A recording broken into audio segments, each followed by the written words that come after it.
بسم اللہ الرحمن الرحیم۔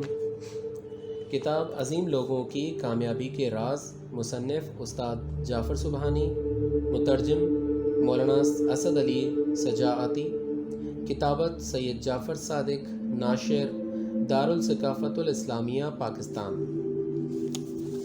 سرورق: اہل جنت ہی کامیاب ہونے والے ہیں۔ سورہ حشر: جس نے اللہ اور اس کے رسول کی اطاعت کی تو بلا شبہ اس نے بڑی کامیابی پالی۔ سورہ احزاب: اللہ ان سے راضی اور وہ اللہ سے راضی، یہ بڑی کامیابی ہے۔ سورہ مائدہ: اور جو اللہ سے ڈرا اور اس کی نافرمانی سے بچا سو یہی کامیاب ہونے والے ہیں۔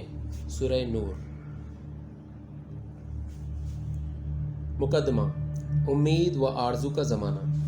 جوانی کا زمانہ امید و آرزو کا زمانہ ہے، خوش و خوشحال رہنے کا زمانہ ہے۔ زندگی کے اس دور میں ہر جوان کے لیے اس کا مستقبل شیریں خوابوں کی مانند اس کی توانا آنکھوں کے سامنے مجسم ہوتا ہے۔ وہ غور کرتا ہے، پروگرام بناتا ہے اور اپنے ذہن میں بڑی بڑی آرزوئیں محفوظ کر لیتا ہے۔ لیکن کبھی ایسا بھی ہوتا ہے کہ کوئی شخص جوانی کے زمانے میں ہی ڈھیر ہو جاتا ہے۔ ایسا شخص بڑھاپے تک پہنچ جائے تو بھی اپنی کسی انتہائی معمولی آرزو کی تکمیل نہیں کر پاتا۔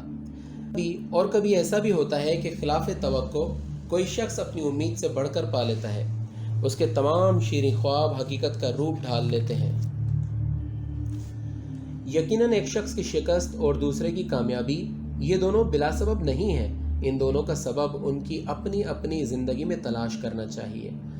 آپ مطمئن رہیے کہ جو شخص کامیاب ہو جاتا ہے وہ ایسے راستے سے زندگی کے صحن میں داخل ہوتا ہے کہ کامیابی اس کے قدم چوم لیتی ہے، اور جو شخص شکست کھا جاتا ہے وہ غالباً اشتباہات کے سبب ہوتا ہے، ایسی غلط راہوں کی وجہ سے ہوتا ہے جن پر وہ خود اپنے قدموں سے چل کر جاتا ہے۔ اس کتاب میں ہمارا مقصد دنیا کے کامیاب لوگوں کی کامیابی کے بعض اسباب بیان کرنا ہے تاکہ نوجوان نسل ان کے مفید لاحہ عمل اور تجربوں سے زیادہ فائدہ اٹھائے اور ایسے ہی راستے پر قدم رکھے جو پہلے سے ہموار ہے، اور زندگی کے پرپیچ و خم، سنگلاخ اور انجان راستوں پر قدم بڑھانے سے پرہیز کریں۔ عظیم لوگوں کی کامیابی کے راز ایک دو نہیں ہیں، البتہ ان کی کامیابی کا ایک حصہ ان کی باطنی صلاحیتیں اور وہ اعلیٰ ذہانتیں ہوتی ہیں جو ان کو ورثہ کے طور پر یا کسی اور سبب سے ملی ہوتی ہیں، اور ظاہر ہے کہ ایسے اسباب کوشش سے حاصل نہیں ہوتے بلکہ خدا کی دین ہوتے ہیں جو خدا نے زندگی کا نظام چلانے کے لیے انہیں عطا کیے ہیں۔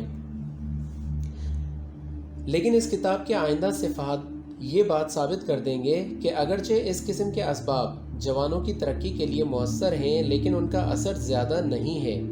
ترقی کے اصل اسباب کچھ اور ہیں، اور وہ ایسے ہیں کہ مستقبل کی بہتری کا خواہش مند ہر شخص انہیں بآسانی اختیار کر سکتا ہے اور ان سے استفادہ حاصل کر سکتا ہے، اور اگر اس ذریعے سے وہ دنیا کے ذہین ترین انسانوں کی حد تک نہ بھی پہنچے تو بھی کم از کم معاشرے کا ایک ممتاز اور معروف شخص بن سکتا ہے، اور اتنی کامیابی بھی قابل تحسین اور لائق تعریف ہے، جبکہ بہت سے جوان ترقی کی راہ گم کر دیتے ہیں اور اس کامیابی سے محروم رہتے ہیں۔ انسان کی ترقی اکثر طور پر تربیت، فعالیت، کوشش اور مخصوص پروگراموں کی رہین منت ہوتی ہے۔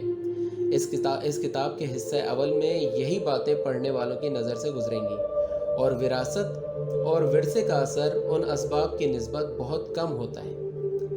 اب ہم دنیا کے عظیم لوگوں کی کامیابی کے اسباب مختصر طور پر زندہ مثالوں کو ذکر کرتے ہوئے قابل احترام پڑھنے والوں کی نظر کرتے ہیں۔ جعفر سبحانی۔